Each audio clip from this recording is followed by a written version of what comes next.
Hai. Selamat sore, selamat siang, selamat pagi.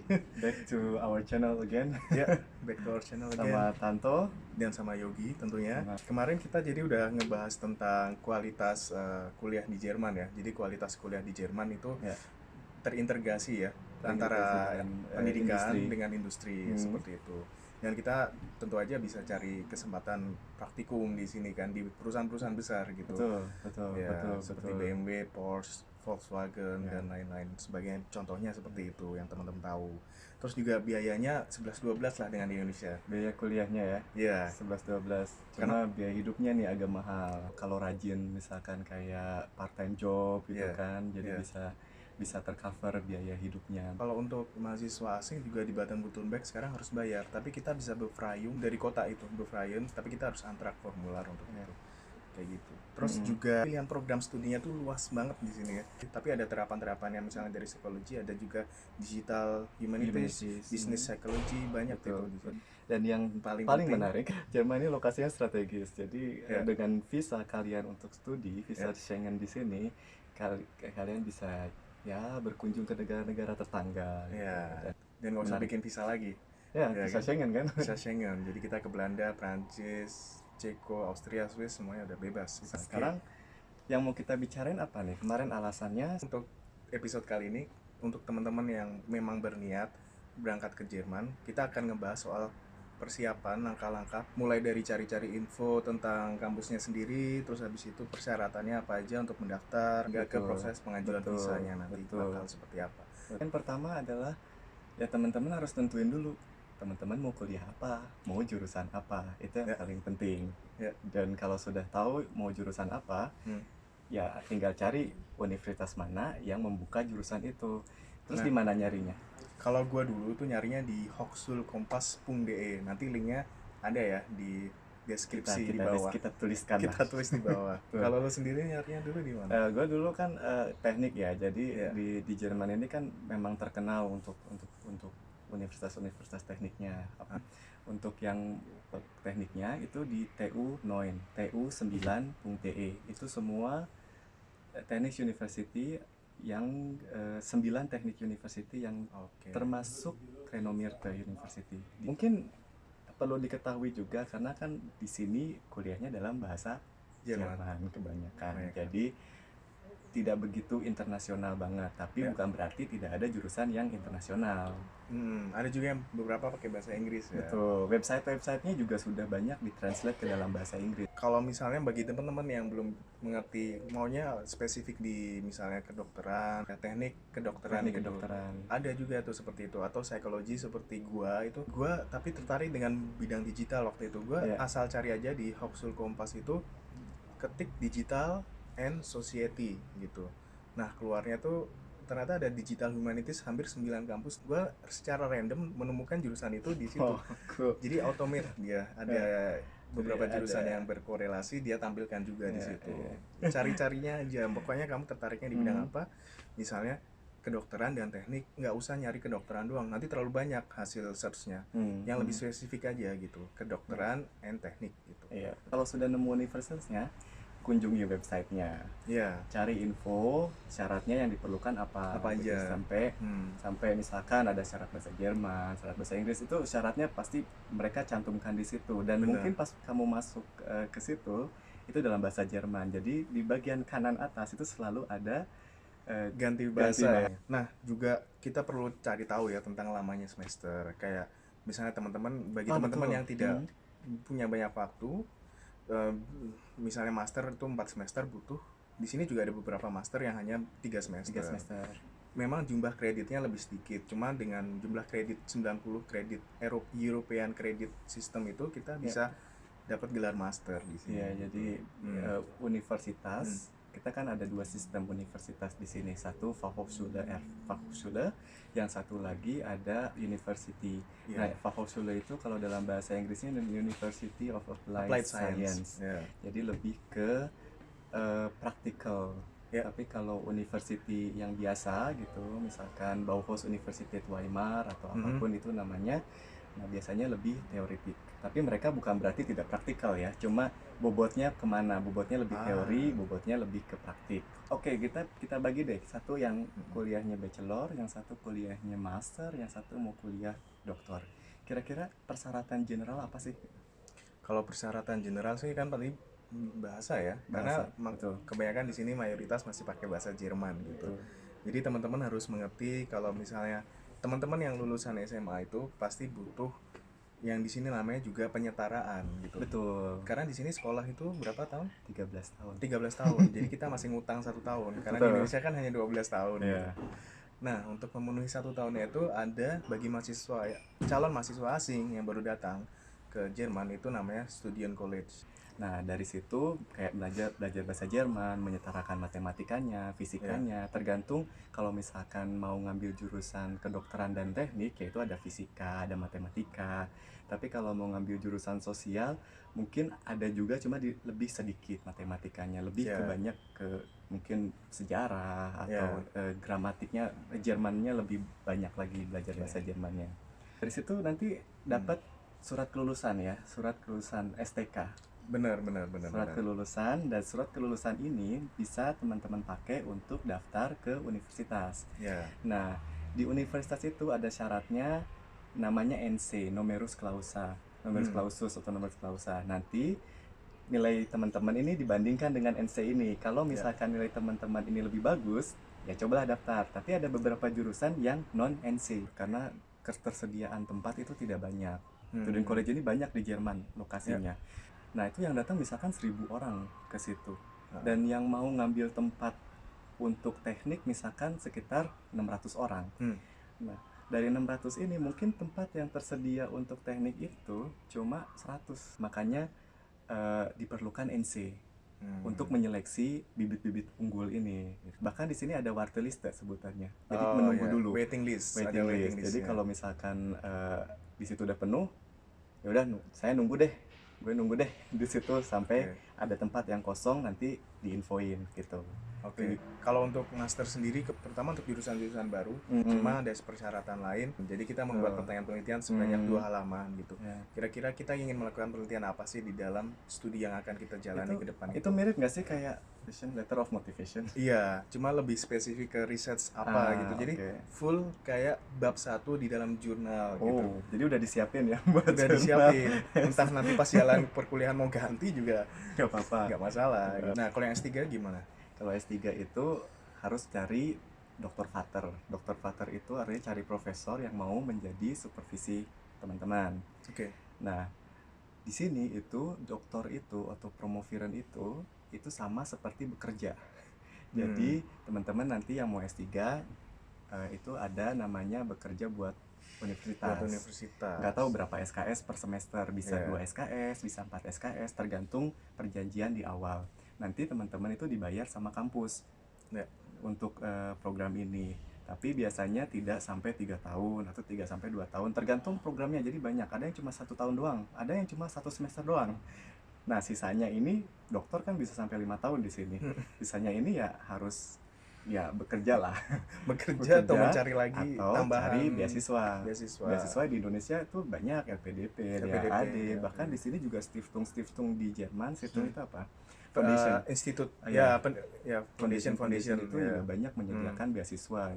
Atau yang Nah, biasanya itu teman-teman kita yang dosen-dosen ya, biasanya dapat dari DAAD, LPDP seperti itu kan mereka. ya, ya. Jadi kalau untuk dosen mungkin lebih mempermudah ya, dosen dan PNS Dosen itu PNS tuh. karena ada banyak relasi Ya, sebelumnya Hmm. yang juga sudah pernah ke Jerman, Betul, dapat betul. beasiswa. Iya, iya.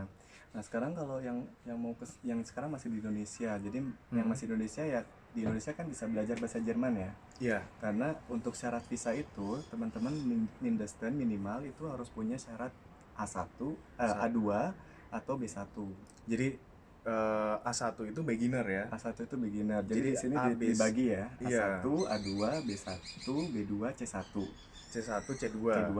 Nah, paling rendah tuh A1, paling tinggi itu C2. C2 itu sudah setara dengan native speaker gitu. Kalau kita bisa sampai ke situ. Untuk bisa kuliah di sini dengan program bahasa Jerman minimal kita harus punya sertifikat C1. Kalau teman-teman lulus STK itu sudah dianggap setara dengan SMA sini, Ya. jadi udah dibilang bahasa Jerman juga C1. Tapi yang teman-teman yang mau ambil S2, nah jadi buat syarat daftar dengan memulai kuliah itu beda. Syarat daftar itu B1. Kita daftar, diterima, dapat namanya Sulasung, dapat Oke. surat bahwa kita diterima. Nah, dengan surat ini yang dari penerimaan dari universitas ini juga bisa dipakai untuk syarat pengajuan visa. Oke. Nanti ngambil bahasa Jerman di sini Oke. untuk ngambil C1 misalkan. Iya, persyaratan minimal ini untuk pengajuan visa. Karena waktu itu kondisinya gua belum mencari universitas dari Indonesia. Cuma stepnya adalah gua kursus bahasa dulu sampai B1 di Indonesia, kemudian tes B1 di Goethe Institute di Jakarta waktu itu. Terus habis itu sertifikat B1-nya itu gua pakai untuk melamar visa gitu. Tapi Karena visanya buat Sprakur. buat kursus bahasa Ya, di sini. Nah, bisa. terus gue berangkat ke sini dan dimulai secara setengah tahun itu B2 sampai C1 gitu untuk sekolah bahasa. Iya, betul. Nah, setelah itu baru tes DSA ya. Ada yang jadi TOEFL-nya dalam bahasa Jerman tuh namanya DSA, itu setara C1. Ya kalau gue dulu tes DAF namanya. Alternatifnya tuh tes Alternatif DAF. Tapi tes DAF tuh lebih sulit teman-teman. Jadi bisa dijembatani dengan itulah. Jadi kita kursus bahasa dulu di Jerman, datang ke Jerman, adaptasi dengan lingkungan. Betul. Bagi yang mau master ya ini ya. Terus habis itu baru mencari-cari kampusnya di sini gitu. Kalau yang S1 kan harus Stuttgart. Kalau S1 harus Stuttgart. Jadi dari Indonesia sudah cari-cari student college-nya di mana nih? Banyak di Jerman juga. Nanti hubungi student college-nya, daftar ke sana, ikutin persyaratannya, dikirim, nanti dapat surat bahwa teman-teman diterima dari student college ini. Tapi ingat di sini tuh namanya deadline itu sangat strict. Jadi teman-teman harus beneran lihat appointment datum-datumnya, tanggal-tanggalnya itu harus jelas, harus ditulis, karena kalau misalkan dia bilang tutup sekarang ya tutup, gak ada yang namanya toleransi untuk masalah pendaftaran atau masalah apalagi visa. Kalau ngajuin visa nih kan, kalau misalnya teman-teman mau tes buat masuk student college, nanti teman-teman kalau udah daftar belum tentu diterima, dapat undangannya itu undangan untuk tes di Jerman. Tesnya kan sudah ada tanggalnya nih. Jadi teman-teman kalau udah ada tanggal misalkan di Januari gitu ya. Nah, teman-teman kan harus ngurus visa tuh. Visa itu kan bervariasi. Kadang-kadang kalau peak gitu kan bisa sampai mingguan gitu. Jadi bulanan gitu. Jadi teman-teman harus benar-benar lihat terminnya, lihat date-nya gitu. Jangan sampai kelewat. Gitu. Nah, ini jadinya nggak ikutan tes, kan sayang, nunggu lagi setahun. Gitu. Nah, kalau misalnya tadi di Januari tesnya di Jerman, jadi kita kan harus bikin janji dengan kedutaan Jerman yang ada di Jakarta itu 2-3 bulan sebelumnya kan. Betul. Nah, teman-teman bisa lihat tuh slot-slot yang kosongnya di mana aja di websitenya mereka. Betul. Nah, yang berikutnya itu sekarang ya teman-teman harus mikirin dapat rumah di sini. Nah, dapat rumah di sini itu juga teman-teman, kalau waktu itu karena gue mau kursus bahasa, jadi yang ngurusin semua itu tempat kursusan bahasanya itu memang jatuhnya agak lebih mahal. Kalau teman-teman pengen lebih murah lagi, ya minta bantuan sama mungkin teman-teman sekalian udah punya teman atau relasi yang ada di Jerman yang bisa dipercaya, atau lewat PPI. PPI itu Perhimpunan Pelajar Indonesia yang ada di Jerman. Atau bisa juga kan nanti kebagi kota-kotanya, kayak ada di Berlin, ada di Munchen, PPI-nya banyak itu. Jadi kalau teman-teman udah tahu mau ke daerah mana yang dituju, cari aja di Facebook, mereka tuh paling aktif di grup Facebook gitu. Sampai saat ini yang masih digunakan adalah grup Facebook. Jadi ketik aja PPI Munchen coba di grup Facebook, nanti kontak-kontak sama kakak-kakaknya di sana. Betul. Gitu. Dan hati-hati sama rumah, karena di sini juga bukan berarti ya negara Jerman negara maju nggak akan ada penipuan, nggak akan ada yang macam-macam gitu. Jadi tetap kita harus hati-hati banget teman-teman, jangan gampang percaya sama para penawar-penawar rumah yang ada di website itu. Karena banyak beberapa teman kita yang sudah kena tipu.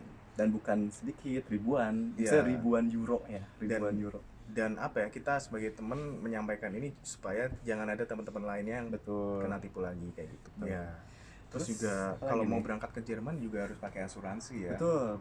Jadi ada asuransi perjalanan, itu bisa diurus pada waktu nanti ya itu tidak terlalu mahal ya asuransi perjalanan. Kita waktu dulu tuh gue pikir aduh asuransi perjalanan ini mahal nih, apalagi untuk 2 minggu. Dulu kan gue kesini exchange student ya di Iya. awal-awal, jadi aduh 2 minggu nih asuransi berapa nih Jerman, taunya cuma 1,5 juta gitu, Sejuta bukan setengah. cuma ya, tapi itu affordable lah. Iya. 1,5 juta untuk asuransi di Jerman. Terus juga misalnya teman-teman, yang paling penting itu kita sebagai pelajar itu perlu ada tabungan sekarang tuh sebesar 10.000 euro alias Berapa? 175 juta rupiah di dalam bank kita, bank Jerman yang kita buka nanti. Jadi kita juga ada proses offerings to open an account bank Account bank, di nah. Jerman gitu. Nah di situ nanti kita harus transfer duit sebesar itu. Kalau teman-teman sudah dapat bantuan dari beasiswa, biasanya duit itu nanti sudah dibantu oleh dari pihak provider, dari pemberi, dari sponsor dari beasiswa tersebut. Iya. Ya. Tapi itu juga sebenarnya apa namanya ya? Gue nggak tahu sih itu mutlak harus punya atau mungkin ada negosiasi juga gitu. Kayak misalkan Oke. mungkin kalau misalkan kan 10.000 sebenarnya 10.000 ya. 10.000. 10.000 itu kan bukan jumlah yang sedikit. Teman-teman bisa tanya ke jasa-jasa pembantu visa gitu, Ya. yang ngebantuin kita untuk bikin visa kalau kita pengen studi di sini. Ya, Teman-teman bisa betul. nanya ke mereka. Tapi juga ada cost-nya, Ada nanya-nanya kosnya ke mereka. ya, jadi ya tetap aja tidak ada freelance ya. Tidak ada freelance gitu. Tapi ada apa ya? Ada tipe-tipe jasa pembantu visa tuh mulai dari yang minimal cost-nya, ada juga yang maksimal. Ya, Ada betul. juga yang maksimal itu ya ada beberapa agen yang memasang tarif yang sangat besar gitu. Jadi teman-teman harus pandai hitung-hitung lah Ya. kalau mau berangkat ke Jerman itu. Betul. Kalau memang belum dapat surat dari profesor, ya mungkin harus siap-siap sedia ya kalau misalnya tidak dapat beasiswa, tidak ada surat dari penjamin dari profesor. Betul. Itu harus siap-siap duit. Siap-siap Sayangnya duit seperti lumayan itu. ya. Tapi Tapi itu ini duit untuk tabungan. duit itu buat teman-teman sendiri Buat tabungan gitu. Jadi bukan bukan buat gua. bukan ya apalagi gua sih mau aja ya. Cuma itu bukan buat Jerman juga, bukan. Jadi Tabungan lah si buat uang kita. ini ditransfer nih ke rekening bank Jerman dan itu akan dicairkan per bulannya sekitar 900 euro misalkan ya. Misalnya, jadi sampai 900 euro bisa dicairkan. Kenapa? Untuk menjamin bahwa teman-teman ini di Jerman selama setahun Nggak boros. pertama nggak boros, yang kedua dijamin bahwa teman-teman ini bisa hidup cukup layak. Cukup ya. Seperti raja. Ya, ya gitulah. Nanti buat perpanjang lagi visa harus ada uang lagi segitu. Ya, itu namanya block account ya. Block account gitu. Nah, terus untuk pembahasan agen sebenarnya penting atau tidaknya? Ya, menurut gue sih cukup penting ya. Agen itu nggak masalah, cuma teman-teman harus tahu agen ini kerjanya dari mana sampai mana.